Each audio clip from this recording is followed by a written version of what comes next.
Chilli powder, ಸಖತ್ ಖಾರ ಬಣ್ಣ ಮತ್ತು ರುಚಿ ಆಚಿ ಚಿಲ್ಲಿ ಪೌಡರ್. ಸ್ಥಳಗಳಲ್ಲಿ ಆರ್ಎಸ್ಎಸ್ ಚಟುವಟಿಕೆಗಳಿಗೆ ಬ್ರೇಕ್ ಬೀಳ್ತಾ ಇದೆ. ಹುಬ್ಬಳ್ಳಿಯಲ್ಲಿ ಸಂಸದ ವಿಶ್ವೇಶ್ವರ ಹೆಗಡೆ ಕಾಗೇರಿ ಅವರು ಫಸ್ಟ್ ರಿಯಾಕ್ಷನ್ ಕೊಟ್ಟಿದ್ದಾರೆ.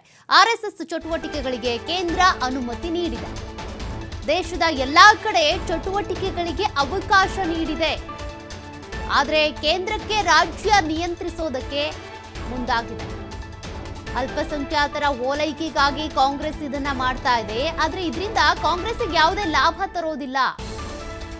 ಸಂಸದ ವಿಶ್ವೇಶ್ವರ ಹೆಗಡೆ ಕಾಗೇರಿ ಅವರು ಫಸ್ಟ್ ರಿಯಾಕ್ಟ್ ಮಾಡಿರುವಂತದ್ದು.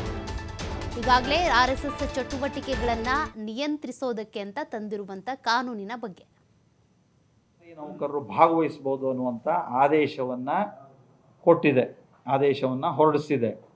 ರಾಜ್ಯ ಸರ್ಕಾರ ತಮ್ಮ ರಾಜಕೀಯ ಉದ್ದೇಶಕ್ಕೆ ಈ ರೀತಿಯಾದಂತಹ ಒಂದು ಪ್ರಯತ್ನವನ್ನು ಮಾಡೋದು ತಪ್ಪಾಗತ್ತೆ ಅಂತ ನಾನು ಹೇಳ್ತೀನಿ. ಹಾಗೆ ಮಾಡಬಾರ್ದು ಅಂತಲೂ ಆಗ್ರಹಿಸ್ತೀನಿ.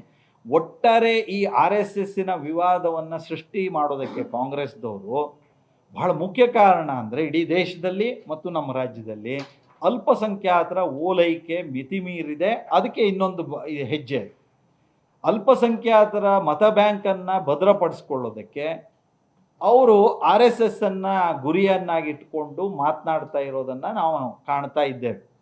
ಇದರಿಂದ ಅವರಿಗೆ ಲಾಭ ಆಗೋದಿಲ್ಲ. ಇದು ಅಲ್ಪಸಂಖ್ಯಾತರಿಗೂ ಗೊತ್ತಿದೆ RSS ಎಷ್ಟು ಒಳ್ಳೆ ಕೆಲಸ ಮಾಡ್ತಾ ಇದೆ ಅಂತ. ಹಾಗಾಗಿ ಕಾಂಗ್ರೆಸ್ದವರು ಈ ಹಾಲ್ನಲ್ಲಿ ಹುಳಿ ಹಿಂಡುವಂತಹ ಅಲ್ಪಸಂಖ್ಯಾತರ ಮನಸ್ಸಿನಲ್ಲಿ ಈ RSS ಬಗ್ಗೆ ಭಯ ಭೀತಿ ಹುಟ್ಟಿಸುವಂಥ ಈ ರೀತಿಯ ತಮ್ಮೇನು ಪ್ರಯತ್ನ ಮೊದಲಿಂದ ಮಾಡ್ತಿದ್ದಾರೋ ಆ ಪ್ರಯತ್ನ ಈಗ ಔಟ್ಡೇಟೆಡ್ ಆಗಿದೆ.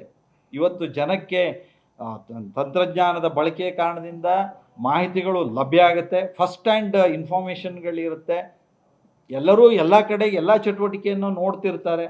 ಹಾಗಾಗಿ ಇದು ತಮ್ಮ ಮತ ಬ್ಯಾಂಕನ್ನು ಭದ್ರಪಡಿಸ್ಕೊಳ್ಳೋದಕ್ಕೆ RSSನ್ನು ದೂಷಿಸುವಂಥ ಮನಸ್ಥಿತಿ ಕಾಂಗ್ರೆಸ್ಸಿಂದ ಇದೆ. ಆದರೆ ಅದು ವಾಸ್ತವಿಕವಾಗಿ ಕಾಂಗ್ರೆಸ್ಸಿಗೆ ಲಾಭ ತರೋದಿಲ್ಲ ಅಂತ ನಾನು